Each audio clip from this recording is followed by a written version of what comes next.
Hey, what's good? What's good? What's good? Your boy Savage, aka Sev Cisneros. You tuning in to Sev Lokes Hotels 2.0. Like, comment, subscribe, share, hit the notification bell. Let's get to the politic. Big shout out to all the homies showing the channel love. Appreciate the love and support. Before I start this video, let me make this clear. I am no way means promoting gang life, gang culture. I'm just telling the testimony, giving life experience, shining some light on my city, Denver. So with that being said, let's get to the video, man. I got a big announcement to make. I finally took the big splint off. I got a little splint that I put on the fingers now. Boom, this hand's getting pretty strong, you know. For a minute I didn't have any strength to do this. Like I couldn't even this is how far my fingers would go, and now I'm almost to a full fist. I've been doing a lot of rehab. This right here, if you guys can see it, it's kind of like indented. It's where it cracked. It's still swelled up though, you know what I'm saying? But it's feeling a lot better, you know what I'm saying? I just got to keep it in that little splint at night, and I'm just, slowly but surely doing rehab on it. Boom. They said it was going to be 8 to 10 weeks. But I think it's only been like 5-6 weeks, and it's already starting to feel better. I knew what was coming when they actually said it was broke, because I have, broken my hands before, boxer fractures, doing a lot of damage to my hands, and I knew what to expect. So I said I can't let it stop me, because like when I broke this hand like 3 times. I babied it. And it was hard to get it strengthened up. So this time around, I told myself I'm still going to the gym. And even if I can't do a lot, I'm going to do baby steps. I started having a rubber band, this right here, and putting it over the fingers, and then just, opening it. Boom. Doing this. Like, this was a task at first. I couldn't even do anything with my fingers. Now I can. You know what I'm saying? And like I said, I'm almost to a point where I can, close a fist. Sucks, but it happens, So with that being said, people have asked me multiple times, what happened to your hand? People joking, bro, like don't be out there re-breaking it, calm down, chill out. People are like, bro, don't be punching none up at the Broncos game. I started rolling like, y'all are crazy. And I've explained what happened. I already explained in a live stream at the Homie OK Cuz's live stream. I explained it, but not everybody was there, so I'm gonna explain it one more time. So it was like 3 days before Christmas. 3-4 days before Christmas, me and wife were going to do our Christmas shopping. So we head up to Littleton by I would have to say Bellevue and Wadsworth. And we hit that little shopping center over there because they got a Burlington. They have a Dollar Tree. I mean, not a Dollar Tree, a Family Dollar. Not a Family Dollar. What is that store? Five Below, a Burlington. They got some shoe store over there. So we go do our little Christmas shopping, And after we leave that vicinity, I said I need to go to a Dollar Tree, because me and the homie OK Cuz, we're going to put these bags together for homeless people, the people that they're sending from Texas out here. They're dropping them off. They're dropping these families off with kids, and, they don't have shoes or nothing. So, me and OK Cuz decided to go do something good for the community. And, it was like we were going to do it that week. So we're coming down Wadsworth from Littleton, and we're coming down Wadsworth going towards Balmar. Well, I think it's either Florida in Wadsworth or Low in Wadsworth. There's a shopping center right there. It got to King Soopers, a bank. It got to liquor store, and there's a Dollar Tree. So we see the Dollar Tree. And you got to understand, this is like now in the Denver metro, you can go anywhere and run into anybody because regentification and how they just make everybody move everywhere. And I wasn't thinking like I was gonna run into anybody at this Dollar Tree, so I was like, let's stop over here. We go to that Dollar Tree. And I've been to that Dollar Tree before. I've actually know people that work there. So maybe they were working there. I haven't seen them in a minute. But I walk in the Dollar Tree and wifey goes to the right to go look at some wrapping paper. I try to see where the gloves are. I can't find where the gloves are. So I go to the cashier and I say, hey, where do you sell your winter hats at and your winter gloves? And she's like, follow me.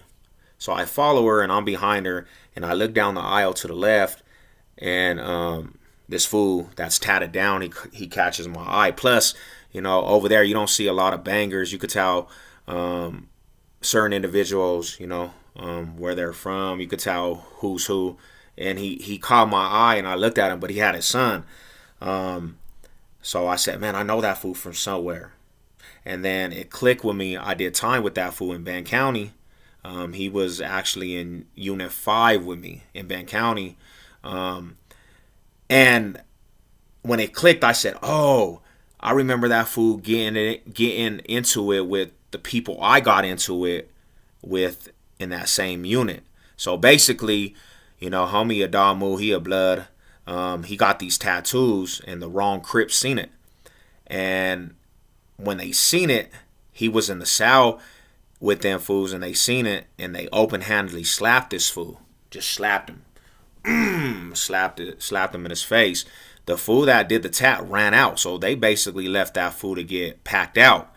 And it turned into almost a whole thing to the point the Bloods had to take off the fool that did the tattoo because he was a Blood also, but he turned his back on the Blood that got slapped and just left that fool to get beat up, So they go to the hole or whatever, and he never comes back to the yard. Well, later down the road, I end up getting into it with them Crips, and I get jumped by the Crips. So I said, man, I'm about to go chop it up with this fool. I never had beef with the fool or none. He was always like, he was just doing his time. So I never thought there was a problem. You know what I'm saying? And I was going to go talk like, hey, bro, yeah, them fools that you got into it with, I got into it with them fools also. So I go get the beanies and I go to the next aisle over, and he's in that aisle down going towards the cash registers. So I go up that aisle, and when I get to like the aisle, the main aisle he's in, he has his son and he has his son's hand. And I was like, hey, homie, weren't you in Van County? And I'm not playing whatsoever. This fool's face got aggressive and he said, yeah, blood, I was. You tripping? So I don't know if he thought I had some beef with him from the penitentiary. I didn't even put two to two together. That fool must have just got out the penitentiary and he was just paranoid. And he kind of just let his son's hand go and kind of got in that, that stance. And I said, what? And that fool was like, you tripping? And as soon as he said it the second time, he was like in hand's reach, like we're kind of close now. I just hit that fool, but I didn't cock back and try to knock his ass out. I just hit that fool in his jaw. Boom. Like, back up, boom. I should have just knocked him out. You know what I'm saying? I should have just K'd him and just laid into him, but I was letting that fool have a warning shot, like back up, and I just hit him, boom. So when I hit him, that fool, like, he reached up and I had a pullover. He got a hold of my pullover and he fell backwards, and I fell with my body weight falling over him. And when I came down, I didn't brace myself like a push-up. My knuckles went into the ground, and my ring actually crushed my finger. Bro, I didn't have no feeling in this hand. So when I fell over and my jacket went over my head, he was trying to get up, but he kept my jacket over my head, and he got one shot in, but it didn't do nothing. And my wife runs up, and she starts socking him. Boom, boom. At this time, stuff fell off that row, and the workers at Dollar Tree started screaming like, hold up, you guys got to get out of here. He let my hoodie go. I get my composure. And his son that he had ran off and was screaming. So he gives chase. They're like, we're gonna call the cops. You need to get out of here. So I'm still tripping now. Like I'm now it's time to go outside and fight. So when I started walking out, he's walking, but he has his back like towards us at first, and then his son, he has a son, and he let go of his son's hand. He lets go of his son's hand and turns his whole focus on me because he thought I was gonna rush him. Now I'm amped up. When he let his son go, his son took off and almost ran into where traffic was coming. So he took off, you know what I'm saying, into where traffic was coming. Like he took off after his son. And my wife was like, let's go, they're going to call the cops. So I ran to the truck. We got in the truck, and sure enough, my fingers were they were already swollen up. And I said, hey, I can't move my hand. I can't move my fingers. She said, what? She's like, your fingers are broke. And sure enough, man, this finger right here, the ring finger, it was already swollen up to a point I couldn't get the ring off. So we drive off. She gives me some lotion, and that lotion ain't doing nothing. I have to aggressively take off that ring, and it hurts so much, and I think I did more damage. So yeah, that's what happened basically. It is what it is. Like I said, 2024, we getting feeling back in it. I ain't tripping no more. And that's the way, we starting it off, man. Getting strength again, Mile high salute. Y'all know what it is. To the next one. Let's go.